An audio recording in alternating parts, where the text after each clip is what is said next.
Welcome to my YouTube channel simply Seema. आज हम बात करेंगे कुछ कार्मिक अकाउंट्स की।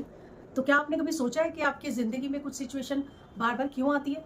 वही तरह के रिश्ते, वही डिसअपॉइंटमेंट्स, वही इमोशनल पैटर्न्स बार बार कई बार हमारी ज़िंदगी में रिपीट्स होते हैं। वही पुराने स्ट्रगल्स, हर बात में ऐसा लगता है कि इस बार सब अलग होगा, लेकिन ऐसा कुछ नहीं होता। कुछ समय बाद वही कहानी आपको लगता है कि फिर वही रिपीट हो रहा है, फिर वही सिचुएशन हमारी ज़िंदगी में आकर खड़ी हो जाती है।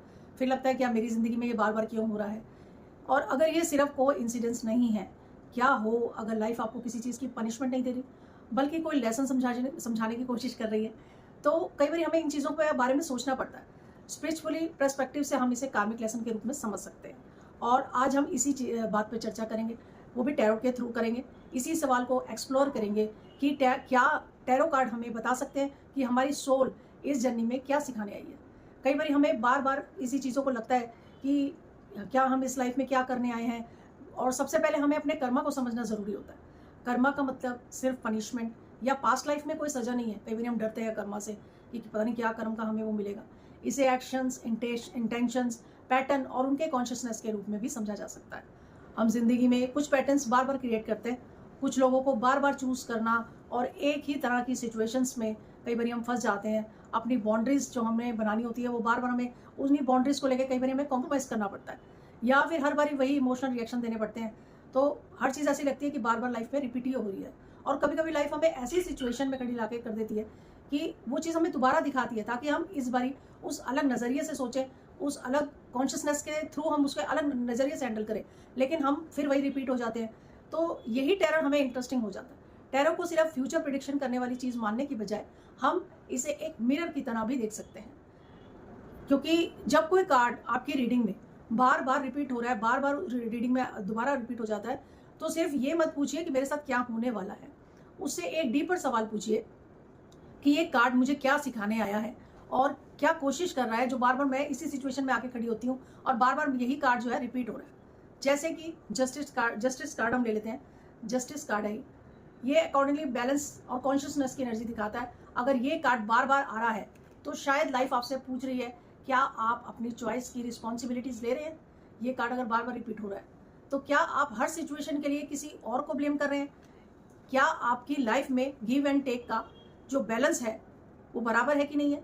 फिर आता है हमारा व्हील ऑफ फॉर्चून का कार्ड। ये कार्ड साइकिल्स की बात करता है। अगर आपकी लाइफ में बार बार वही सिचुएशंस रिपीट हो रही हैं, तो समझ लीजिए कि शायद लेसन ये नहीं है कि सिचुएशन कब बदलेगी। व्हील ऑफ फॉर्चून का मतलब ये है कि सिचुएशन बदल रही है, ये बदल रही है। शायद लेसन ये है कि आपको अपना रिस्पॉन्स बदलना है। अलग पैटर्न से सोचिए उसको, क्योंकि अगर सिचुएशन वही रहे लेकिन आपकी कॉन्शियसनेस जो है बदल जाए, तो आपको एक नया रास्ता भी मिल सकता है, आपका आउटकम बदल सकता है इस अलग नज़रिए से सोचने से। उसके बाद कार्ड आता है हमारा जजमेंट का कार्ड। अवेकिंग का सिंबल है।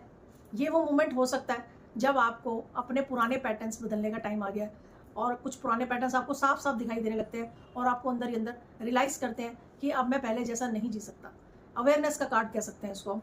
ट्रांसफॉर्मेशन की जो शुरुआत होती है इसी से होती है। फिर आता है हमारा डेविल कार्ड। डेविल कार्ड, लेकिन डेविल हमेशा नेगेटिव नहीं होता है। डेविल कार्ड का कई लोगों को होता है कि नेगेटिव आ गया है, वो उस घटना का संकेत नहीं होता है जैसे हमें लगता है नेगेटिव कोई चीज़ होने वाली है हमारे साथ। ये अटैचमेंट का कार्ड है, डिपेंडेंसी है, टेम्पटेशन है और अनहेल्दी पैटर्न्स को दिखा सकता है।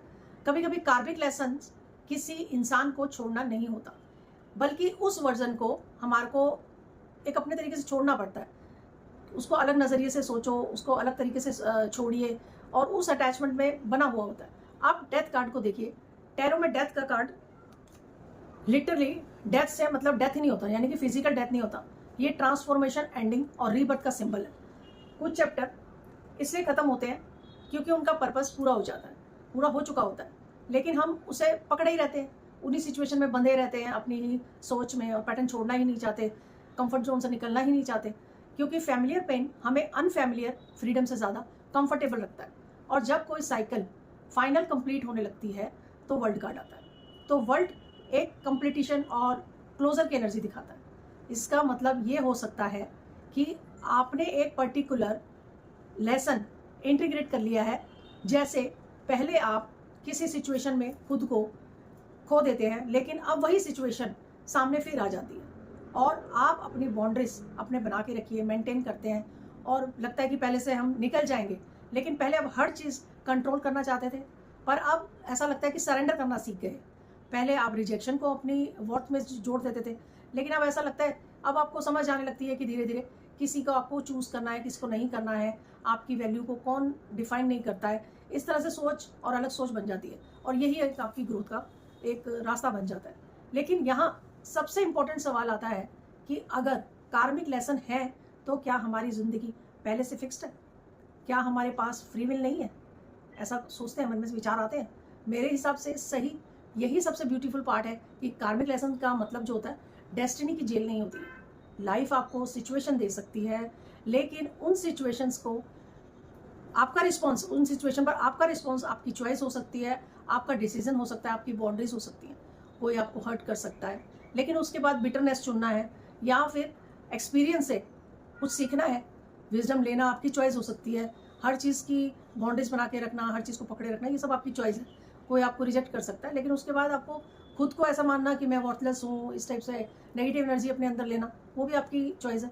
अपनी सेल्फ ग्रोथ उस रिजेक्शन से अलग करना आपकी चॉइस है।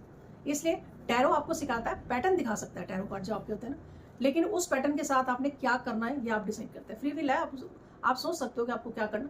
तो अगली बार जब कोई कार्ड आपकी रीडिंग में बार बार आता है, सिर्फ उसका मीनिंग मत पूछिए, खुद से ये पूछिए कि क्यों रिपीट हो रहा है, मैं ऐसी चीज़ क्या रिपीट कर रही हूँ जो बार बार मुझे ये यूनिवर्स हमें इंडिकेशन दे रही, मैं किस चीज़ से भाग रही हूँ, मैं किस अटैचमेंट को पकड़े हुई हूँ, मुझे क्या रियलाइज़ करना है, और अगर मैंने इस लेसन को सच में समझ लिया तो मेरी लाइफ में क्या बदल सकता है। ये सब हमें क्वेश्चन अपने आप से ही पूछने हैं, क्योंकि शायद टैरो का सबसे ब्यूटीफुल पर्पस फ्यूचर बताना नहीं होता है, एक तरह से हमें गाइडेंस करना है, बल्कि अपनी प्रेजेंट लाइफ में कॉन्शियस बनाना है कि हम आगे कैसे चलना है, हमें कैसे हर चीज़ को हैंडल करना है। और अगर हम एक छोटा सा कलेक्टिव मैसेज लेते हैं तो 3 एनर्जी हमारे पास सामने आती है। एक तो आती है जस्टिस की, एक डेथ की, और एक द वर्ल्ड की। जस्टिस कहता है टेक रिस्पॉन्सिबिलिटी, ठीक है। डेथ कहता है release what has completed it's purpose, और द वर्ल्ड कहता है be ready for your next chapter. तो इन तीनों कार्ड का शायद यही कार्मिक जर्नी है। कर्मा हमें पनिशमेंट नहीं होता है, कई लोग सोचते हैं कर्मा से बड़े डरते हैं तो डरते वही है जो गलत कर्म करते हैं। कभी कभी कर्मा हमारा एक मिरर भी होता है, कभी टीचर होता है, कभी एक रिपीटेड सिचुएशन होती है जो हमें तब तक दिखाई जाती है जब तक हम उसे नए तरीके से देखना नहीं सीखते। शायद आपकी सोल इस बात को समझे, इस जन्म में सिर्फ ये सीखने नहीं आई है कि आपके साथ क्या होगा, शायद आपकी सोल ये सीखने आई है कि जो भी आपके साथ होता है उसके थ्रू आप कौन बनते हैं और कैसे सिचुएशन को हैंडल करते हैं। क्योंकि आखिर में कार्ड्स आपको रास्ता दिखा सकते हैं, लेकिन उस रास्ते पर चलना तो आप ही को ही है। वो आपकी चॉइस है कि आप किस तरह से चलते हैं उन रास्तों पर, एक गाइडेंस है। तो मेरी आज की यहीं कर्मा के ऊपर ख़त्म होती है। अगले नेक्स्ट में हम फिर मिलेंगे आपसे एक नए चैप्टर को लेके, एक नई उसको लेके। Okay, thank you. लाइक कीजिए, सब्सक्राइब कीजिए।